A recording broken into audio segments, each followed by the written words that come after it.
Voilà, bonjour chers internautes, bonjour à tous ceux qui me suivent. Aujourd'hui, ma préoccupation va se baser sur l'éloignement des amours. Vous voyez que beaucoup de problèmes se dégénèrent à partir de l'éloignement des amoureux. Vous voyez que même en matière de mariage, en général, beaucoup de gens, beaucoup de couples se cassent à partir d'un éloignement.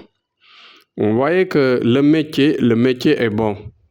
Le métier, c'est ce qui développe ou bien ce qui soude en général même les liens du foyer parce que il y a ce qu'on appelle les sous.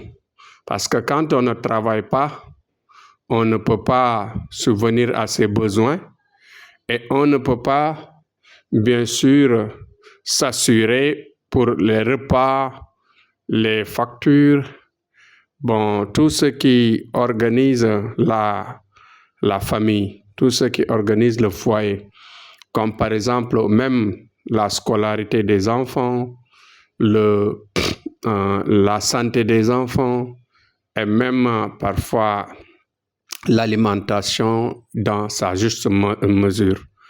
Vous voyez que si vous constatez qu'aujourd'hui j'ai choisi ce sujet, c'est juste parce que nous avons rencontré beaucoup de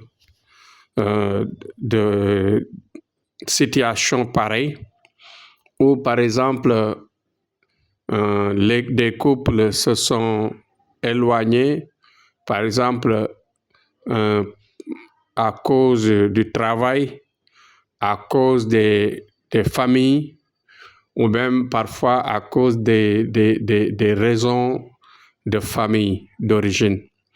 Vous voyez que chez nous, en général, quand on te donne ta femme, on t'exige par exemple parfois des sommes d'argent, parfois on t'exige des charges qu'il faut impérativement verser à la famille pour pouvoir, bien sûr, récupérer ta femme. Vous voyez qu'en général, beaucoup de couples, entre-temps, se cassent à cause de cela, parce que l'attente que l'on fait à partir de là, en général, crée des divergences dans les deux familles, des petits problèmes se dégénèrent et des commentaires par-ci, par-là. Et même parfois, il y a des tâches qui vont s'égratigner par-ci, par-là, dans les deux camps. Et vous voyez que là où il y a parole, là où il y a par exemple parfois des palabres, la zizanie peut se faire, par exemple, se faire place. Et quand cela se fait place, il y a ce qu'on appelle perturbation ou trouble entre nos rangs. Et ceci doit être évité. Évité à partir de quoi? À partir des responsables de famille.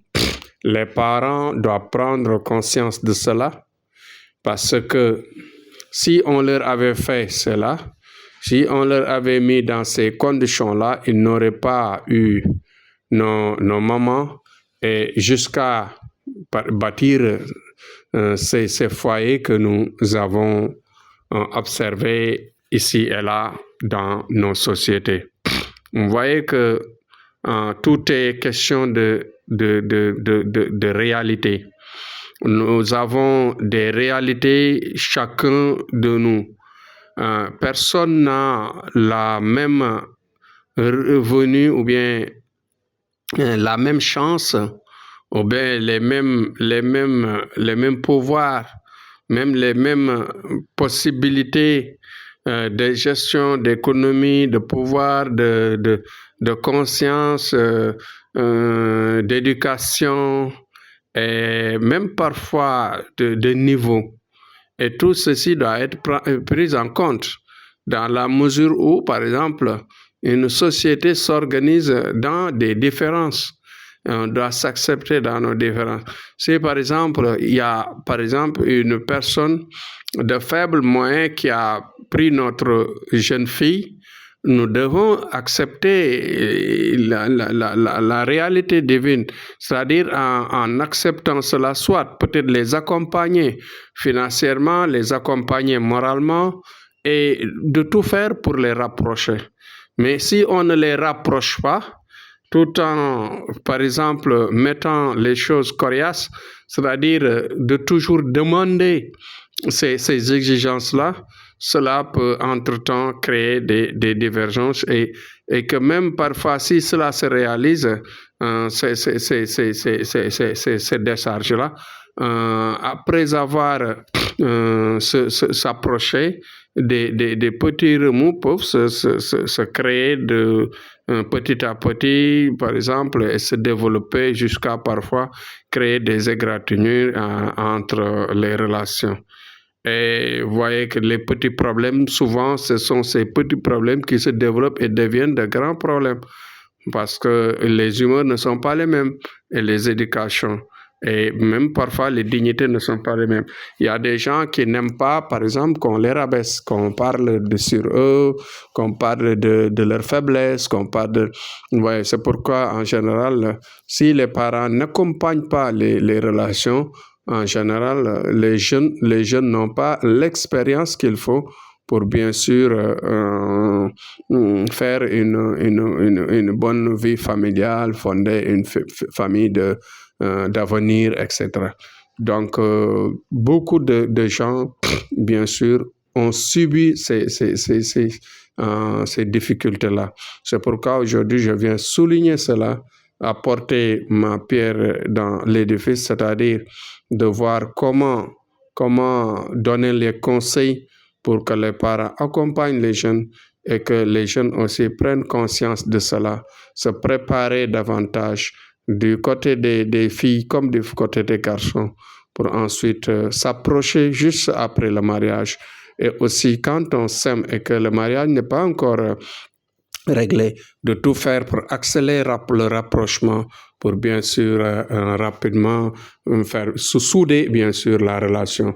Et quand on soude la relation, est-ce que on est devenu habitué, collé l'un de l'autre, vous voyez que ce sera très difficile de se séparer. Il suffit de se comprendre, il suffit de s'accepter dans nos différences, bien sûr, pour ensuite avoir des enfants, produire des humains et ensuite consolider les liens du mariage et les liens qui vont nous unir pour l'éternité dans notre relation de vie. Donc, c'était ça aujourd'hui pour vous dire que même avoir votre femme et la laisser, par exemple, aller très loin, travailler c'est bon, mais être en Europe, laisser sa femme en Afrique, ou bien être en Afrique, sa femme en Europe ou aux États-Unis. Donc, les éloignements détruisent nos relations, détruisent nos foyers.